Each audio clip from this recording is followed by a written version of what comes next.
Muy bien, seguimos entonces con este primer capítulo, digamos, de lo que hemos titulado Del conventillo político uruguayo a la política real.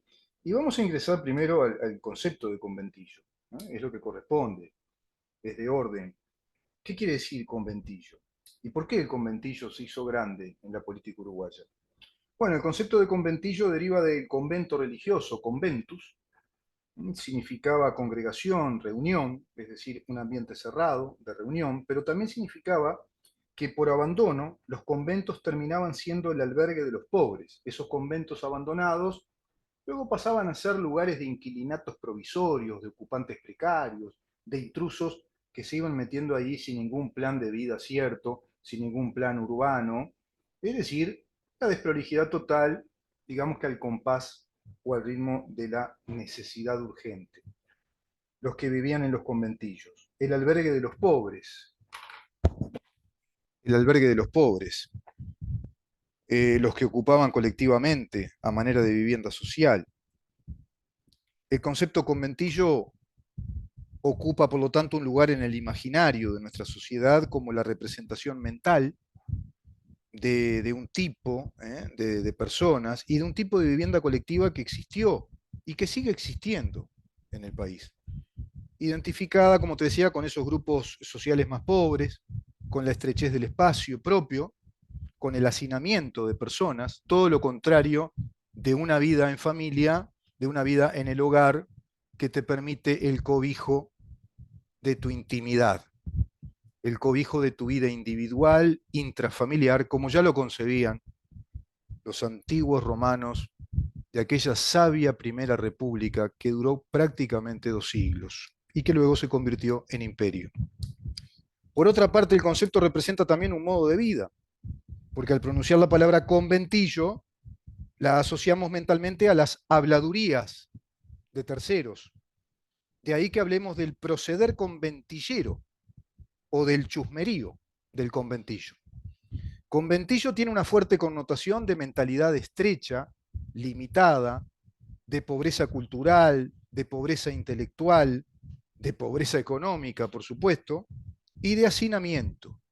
Pero tiene una fuerte connotación también el conventillo respecto a la vida comunitaria, a la vida colectivista, a la vida tribalizada, pero por la fuerza de la necesidad, por la fuerza de la necesidad que proviene de todas esas pobrezas que descalifican la condición humana y la van hacinando en una vida de penurias, en una vida de bajezas, de chusmerío, de necesidades básicas, el conventillo.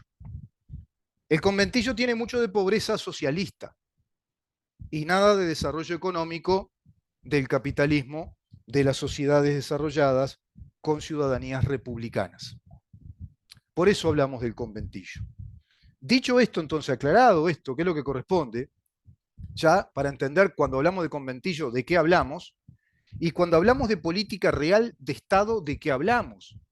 Y ahí estamos estableciendo con claridad ese antagonismo feroz que se está viviendo en nuestro país. Veamos algunos ejemplos del conventillo político uruguayo en el lugar de las políticas de Estado que no se desarrollaron. Los exministros, los ex legisladores, referentes e incluso el vicepresidente del Frente Amplio, que no tienen títulos universitarios, pero que los ostentaron en su momento, que se hicieron llamar licenciado, tal o economista, como el caso de Lesker, que inclusive, además de hacerse llamar economista y permitir que le llamaran economista, integró un ministerio del Estado, pero a su vez también integró los cuerpos docentes de la Universidad de la República y en la Casa de Estudios, que es la Facultad de Economía, ejerció como docente grado 1 hasta llegar a grado 4, si no me equivoco, grado de catedrático universitario en calidad de economista, y esto bajo el gobierno del Frente Amplio, desde el gobierno del Frente Amplio, y autorizado por aquel gobierno, y autorizado por el contador Danilo Astori, lo cual implica una aberración jurídica y ética. Hay que hablar primero ética, por supuesto, y luego jurídica, porque ahí hay desde usurpación de título a defraudación al Estado, dado que ejerció en calidad de catedrático sin tener el título de grado, sin ser economista, atravesando distintas etapas de una cátedra que es una carrera posgradual.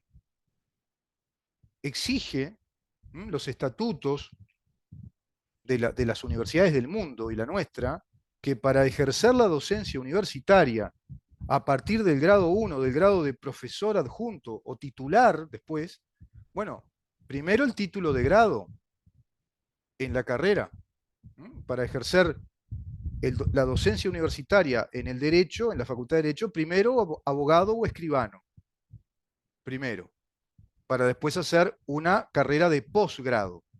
Se puede hacer una maestría, puedes hacer una especialización, directamente lo que se llama un posgrado, una especialización, o si no ir directamente a una maestría, para inclusive obtener un postdoctorado del doctorado que alguien obtenga en una carrera de doctorado, como por ejemplo el doctorado en Derecho y Ciencias Sociales, que es el título que te otorga la Universidad de la República cuando te recibís de abogado, o el título de doctor en Derecho, que es el título que te otorga la Universidad Católica del Uruguay cuando te recibís de abogado. Y a partir de ahí podés emprender la carrera de posgrado, que es la carrera docente, con los cursos que corresponden. Además, tenés que hacer pedagogía 1, 2, pedagogía de la materia, didáctica, teoría y práctica, y va siendo evaluado por un tribunal haciendo tu carrera docente y va a ser evaluada permanentemente en el curso de tus años hasta llegar, bueno, a los máximos grados de la cátedra.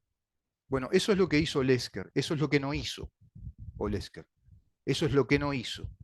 Y lo que no hizo el gobierno del Frente Amplio al no fiscalizar, controlar nada de eso y permitir que simulara ser economista ante la opinión pública y que además ejerciera la cátedra en la Facultad de Economía sin ser economista. Delicado, ¿no? Pero como ellos son especialistas en el conventillo, o sea, los especialistas del conventillo son los izquierdistas. El socialista, el marxista es un especialista en el arte del conventillar. No olvidemos que ellos son colectivistas, les gusta el hacinamiento, la sociedad igualitarizada hacia abajo, ¿no? Militarizada inclusive hacia abajo, son militantes, se va militarizando ese concepto pseudocientífico de la igualdad social, que no es otra cosa que el igualitarismo social, económico, a través de economías de planes, de subsidios, creándose una mega burocracia estatal que va a ser evidentemente el caldo de cultivo de la instancia última de ese politburó, de esa nomenclatura como tenían los soviéticos, que es la clase privilegiada del poder político y económico, que esa sí va a vivir de las mieles y las ventajas de la economía capitalista, de la economía de producción de riquezas, de producción de bienes, de capitales privados de producción que desarrollan riquezas, de la producción de servicios, de la logística vinculada a todo ello.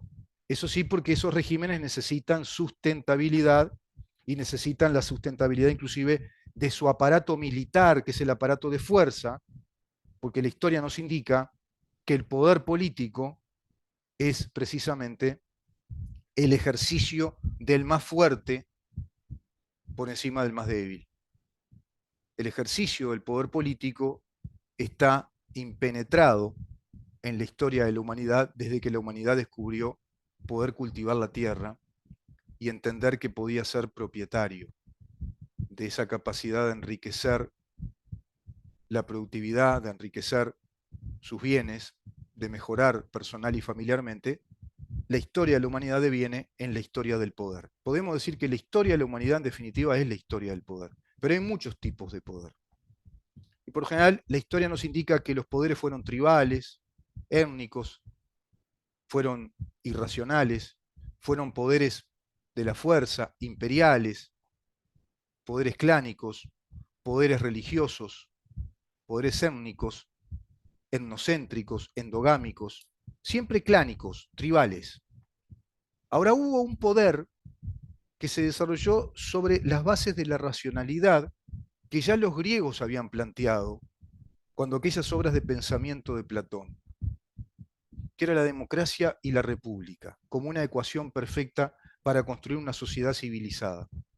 Pero ese poder que después lo va a replicar la República Romana, y con muy buena ingeniería jurídica, la cual le debemos hasta la fecha, por eso en derecho se estudia el derecho romano, que es el basamento científico, técnico de las ciencias jurídicas, y atravesando todo ello, los principios jurídicos por excelencia, vale decir, la teoría científica jurídica, las hipótesis, las doctrinas más recibidas, provienen de lo que se llama el ius naturalismo, que es esa corriente de pensamiento teórico-jurídica y de filosofía jurídica epistemológica que nos dice que el derecho debe responder a la naturaleza y debe responder en sus reglas de conducta al razonamiento, al conocimiento de la naturaleza humana y de la naturaleza que enmarca la naturaleza humana. Por eso el iusnaturalismo es, en definitiva, la gran vertiente de la teoría científica de los principios del derecho.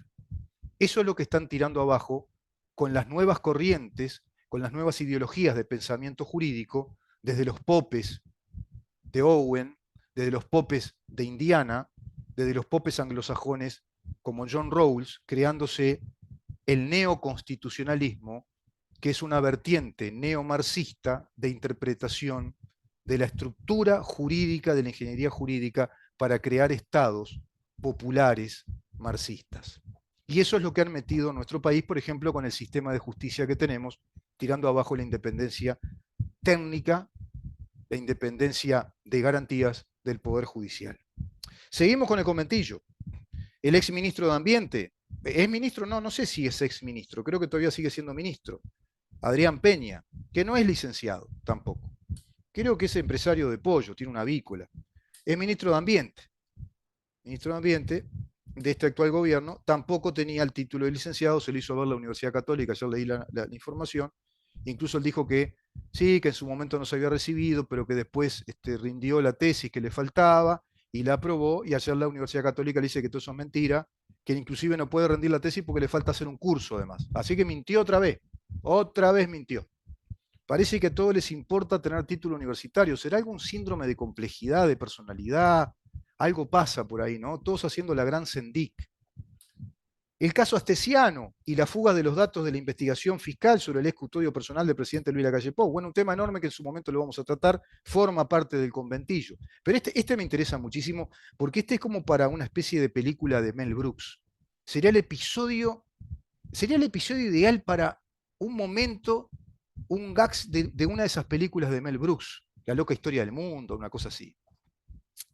El presidente de la República, el doctor Luis Lacalle Pou, había dado una pequeña conferencia de prensa haciendo un alarde ostentoso de que Uruguay iba a instalar una estación aeroespacial, porque eso era enfáticamente una de las propuestas de este gobierno y vocación de este gobierno, darnos soberanía nacional espacial. Y que eso era prioridad para este gobierno y que Uruguay va a tener su propia estación aeroespacial. Yo cuando lo escuchaba, en El Observador se publicó esa nota además. Yo cuando escuchaba esto decía, pero che, no tenemos ni radares porque creo que 2 son alquilados y hay uno, me parece que no funciona muy bien. Ni siquiera tenemos laboratorio meteorológico, ¿no? Porque yo creo que la temperatura de los fines de semana es la que quedó grabada de las plataformas internacionales cuando a Inumet le dan una proyección de temperatura, de estado del tiempo, y nos quedan temperaturas de pronto en días que vos te das cuenta que hay 38 grados y te dicen que hay 27 grados. Los sábados y domingos es el que no trabaja nadie en Inumet. Después más o menos después de lunes a viernes capaz que sí, porque harán la semana inglesa, supongo yo. Y además, claro, como no hay laboratorio, dependemos de lo que nos diga el laboratorio brasileño, argentino.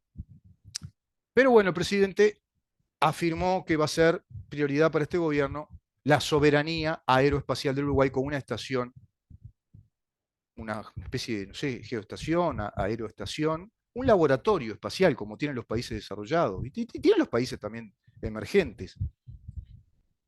Bueno, capaz que viene por el lado de, estará pensando que los chinos, capaz que le ponen con el TLC. Sale el senador Manini Ríos. Sale el senador Manini Ríos, líder de Cabildo Abierto, movimiento que integra esta alianza de gobierno. Yo ya no le digo más coalición porque no lo es. Corrijo semánticamente incluso el término. Coalición tiene que estar estructurada con estatutos internos, con registro entre la Corte Electoral, con un plan de gobierno a través de principios de gobierno que se le publiquen a la población y que tenga un sentido de cohesión, de unidad, inclusive orgánica e institucional, para que se configure como una coalición. Esto es una alianza electoral de gobierno. Entonces el senador que integra esta alianza electoral, que ahora es gobierno, Manini Ríos, le indica al presidente uruguayo: presidente, el avión, el avión. ¿Se acuerdan de la isla de las fantasías? Estamos a un avión de perder la soberanía espacial nacional. Yo sinceramente no lo podía creer. No lo podía creer, no podía creer nada, ni lo que decía el presidente por un lado, ni lo que sale a decirle después Manini Ríos, que lo deja recontra pegado, porque dice: nos queda un avión militar solo. Estamos a punto de perder la soberanía. Primero habría que decirle a Manini Ríos: escúcheme una cosa, general, si tenemos un avión solo, ya perdimos la soberanía hace rato. Si tenemos un avión militar para patrullar y vigilar el espacio aéreo uruguayo, en una época en la que además hoy se hace todo con drones, y se hace todo digitalizado, computarizado, y poner un destacamento, un comando de especialistas en aeronáutica que trabajen un buen plan de vigilancia de fronteras, qué sé yo, con unos cuantos drones que parecen aviones, hasta hay drones que son a turbo, drones que parecen aviones que de noche se escuchan, acá en la zona del Prado de noche se escuchan drones que pasan como si fueran aviones, entonces ya no sabemos de qué nos hablan. No entiendo de qué están hablando, y que salga con el avión, presidente, nos queda un avión y perdemos la soberanía. Conventillo, conventillo político, de la más pura prosapia conventillera. Increíble. Y en este último punto, bueno, la soberanía nacional, te repito, la perdimos hace unos cuantos años, incluso cuando el Frente Amplio nos legisló el Estado social marxista. Ya perdimos la soberanía. La perdimos muy particularmente desde la presidencia de José Mujica, atravesándola toda, y luego la presidencia última del extinto Tabaré Vázquez. Ya perdimos la soberanía ahí. Hay que avisarle también al general Manini Ríos, de pronto que consulta a un jurista, que ya perdimos la soberanía nacional. Evidentemente el presidente tampoco se dio cuenta de esto. Nos legisló ya un Estado social marxista, y sustituyendo así al Estado de Derecho liberal que prescribe nuestra Constitución. Hay una galería enorme de conductas conventilleras que iremos repasando respecto a lo que ocurre en el sistema político del país. Dicho esto, también ya vamos a una pausa y entraremos en uno de los capítulos en los que quiero entrar para que podamos entender cómo se empezó a destruir el Estado republicano de derecho en nuestro país.